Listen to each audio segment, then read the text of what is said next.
Dhaka medical থেকে ইনকিলাব মঞ্চের মুখপাত্র শরীফ ওসমান হাদিকে এভার কেয়ার হাসপাতালে নিয়ে যাওয়ার জন্য বের করা হচ্ছে এবং চারপাশে আপনাদের জানিয়ে রাখি ইনকিলাব মঞ্চের অনেকে এখানে রয়েছেন। যদি একটু বলি, আজ দুপুরে নির্বাচনী প্রচারণা শেষে যখন ফিরছিলেন রিকশায়, তখন বিজয়নগরে তিনি দুর্বৃত্তের গুলিতে আহত হয় এবং তারপর তাকে ঢাকা মেডিকেলে নিয়ে আসা হয় এবং এই মুহূর্তে ঢাকা মেডিকেল থেকে এভার কেয়ারে নিয়ে যাওয়ার জন্য বিশেষ অ্যাম্বুলেন্সে উঠানো হচ্ছে। প্রিয় দর্শক, ঢাকা মেডিকেল থেকে এই মুহূর্তে বিশেষ একটি অ্যাম্বুলেন্সে করে এভার কেয়ার হাসপাতালে নিয়ে যাওয়া হচ্ছে ইনকিলাব মঞ্চের মুখপাত্র শরীফ ওসমান হাদিকে। ইনকিলাব মঞ্চের মুখপাত্র শরীফ ওসমান হাদি আজ দুপুর 2:25-এ নির্বাচনী প্রচারণা শেষে ফেরার পথে দুর্বৃত্তের হাতে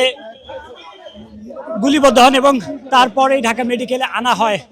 12:35-এর দিকে এবং এই মুহূর্তে ঢাকা মেডিকেল থেকে এভার কেয়ার হাসপাতালে নিয়ে যাওয়ার জন্য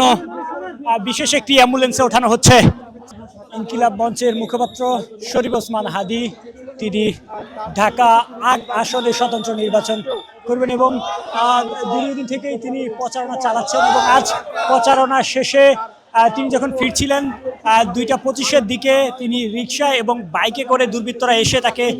গুলি করে পালিয়ে যায় এবং 2:35-এর দিকে ঢাকা মেডিকেলে তাকে নিয়ে আসা হয় এবং এই মুহূর্তে ঢাকা মেডিকেল থেকে এভার কেয়ার হাসপাতালে নিয়ে যাওয়ার জন্য একটি বিশেষ অ্যাম্বুলেন্সে করে শরীফ ওসমান হাদিকে ঢাকা মেডিকেল থেকে এভার কেয়ার হাসপাতালে নিয়ে যাওয়া হচ্ছে। আজ দুপুর 2:25 গুলিবিদ্ধ হন শরীফ ওসমান হাদি এবং